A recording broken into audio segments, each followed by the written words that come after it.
Everybody, I have the prime position right after intermission. That's a good thing, I hope so. So I have the true challenge in 10 minutes or less to explain to you the convergence of genomic data, personal data, emotional data, high technologies in a virtualized care environment, all to deliver improved access, improved experience, decreased cost, and quality.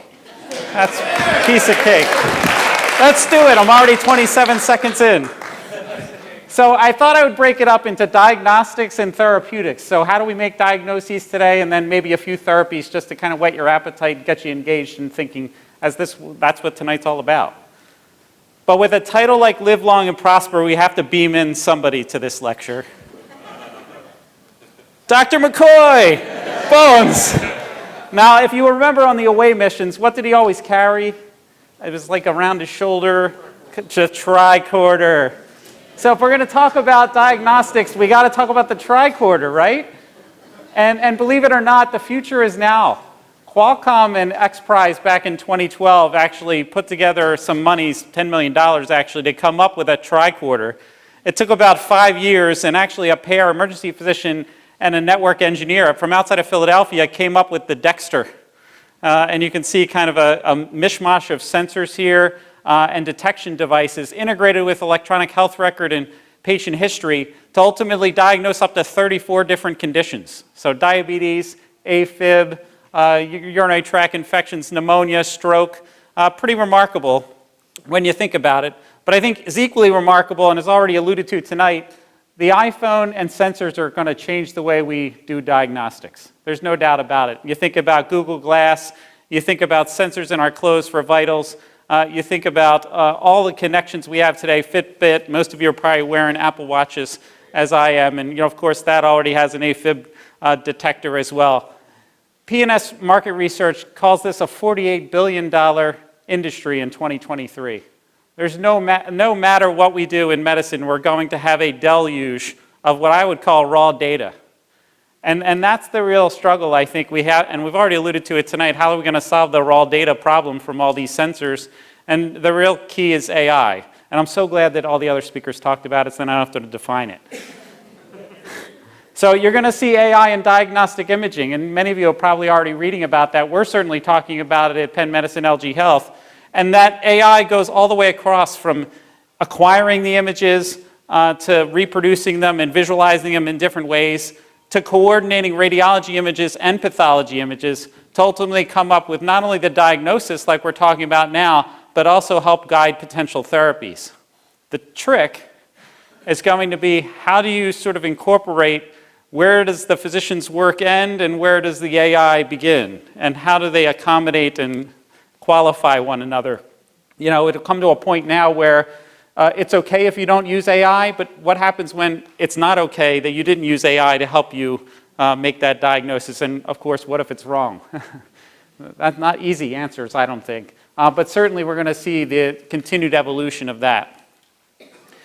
As a family physician still practicing in Quarryville, I think about this slide a lot. And it's the coordination of physical data at the top, which I already mentioned with the sensors, but also social determinants, which we actually almost got into with the last lecture. Think about trouble paying with housing, trouble paying for transportation, problems paying for utilities, having issues with health literacy. We've screened over 167,000 patients in LG Health with those questions. It's pretty remarkable, and there's several thousand patients in our community that have difficulties with any number one of those social determinants of health. But how do you take that and combine it with depression and anxiety data that we may screen for, that bottom picture, and combine it with electronic health record data, your medical history, your surgical history? Right now, they're living in silos. And I think the real opportunity for us in the future of medicine around diagnostics is how do you not only integrate that data together and coalesce it, but then turn it into both predictive and prescriptive analytics, as we call it. So I'll give you a good example. And Deloitte has a Future of Medicine white paper where they talk about this. Tonight you all had a good time. You had a glass of wine. You may have overate at the appetizers. Could you imagine, though, if the sensors that you have in the future sort of picked up on that and knew that? But then, wait, it gets a little more interesting. What if because we integrated that data in your iPhone or whatever your AI choice is to bring it all together, that AI brain knows that you have asthma, And even though tomorrow it's going to rain, let's pretend it's going to be a sunny day, and the pollen count was going to be high. And the AI brain automatically rearranged your schedule. So instead of working out at 5 a.m., which nobody likes to do, it canceled your 4 p.m. meeting because it knew there was going to be a brief shower and you could have a better exercise because of your asthma, integrated with the fact that you didn't do too well last night when you had a good time. So you can imagine, I mean, that's a simple example, right? I mean, if you really start to think about how that gets into complex disease, complex care, not having those certain social determinants addressed, if you could coordinate with your community around those pieces, it's going to be a pretty remarkable experience. So in the couple minutes remaining, I want to talk about therapeutics. And so three different therapies we're going to look at: diabetes, mental health, and behavioral change, and also look at cancer. So diabetes, many of you probably heard about the artificial pancreas, and Medtronic already has a device on the market they call a hybrid closed loop. And so what is this basic phenomenon, if you will? If you have diabetes, which, by the way, affects 30 million people at a cost of $300 billion in the US annually, we have to talk about diabetes, not just because I'm a family doctor, but because of its impact. So what if you actually had a sensor, number 1 there on that slide, that could pick up your sugar? It could feed it to the insulin pump, which is number 2 on that slide, and then the pump can automatically pump that insulin into your body. These pieces exist today in parts and puzzles, but can you imagine if it becomes an automated loop, fully automated? Not only is it delivering you insulin through the day, but it actually knows what kind of carbs you ate. Maybe you took a picture of your dinner with your phone, and the pump automatically calculated how many carbs were in there, and it knew. I mean, I think it's a possibility. I think the other thing that, when you read about some of the diabetes literature, is the way out there future of medicine is we'll just have a nanobot that essentially be circulating in your blood, right? And be delivering the insulin as needed for the sugar to try to keep you under control. That's on the therapy side. I mean, I can't not talk about prevention of diabetes, which kind of gets me into the segue of my next piece around behavioral change. There's an app called Noom. You may have seen the commercials, kind of orange. They've been playing in the community. I've been seeing them. There's a bazillion apps. I'm just picking these as examples. But I think what I like about Noom is it's different than your typical MyFitnessPal or other apps that count calories or want you to input how much did you eat. Noom is much more about why did you eat what you ate. Trying to get into the cognitive behavioral therapy of what if, were you bored? Were you depressed?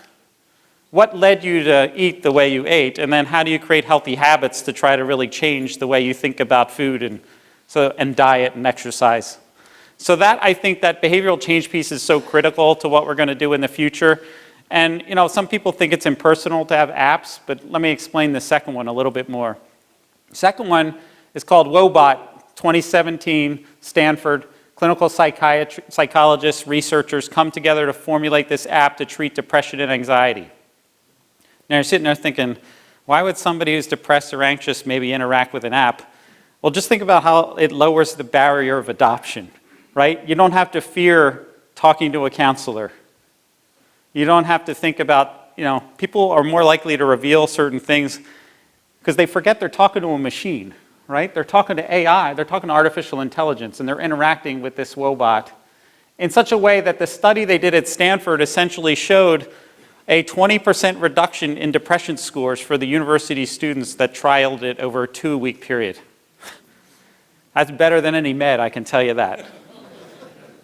And so what's remarkable about that is also the low barrier to entry, because not only did the students have improved depression scores, they interacted with the app every day. You just can't do that at a cost point today for a face-to-face counselor. I think this is an area of huge growth, both on the behavioral change and the mental health side, that I think all of you should sort of pay attention to. I certainly will be, and we will be at LG Health. Finally, cancer.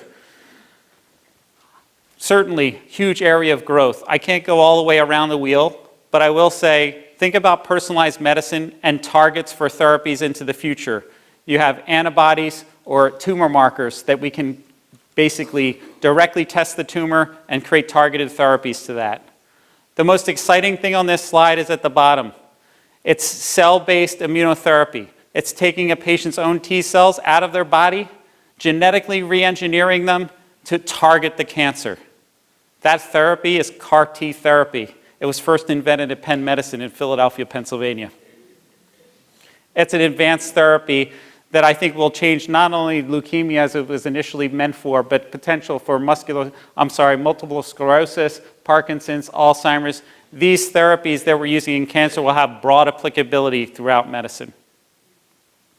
So I appreciate collaborating with all of you as we bring those advanced technologies here, right at home in Lancaster. Thank you.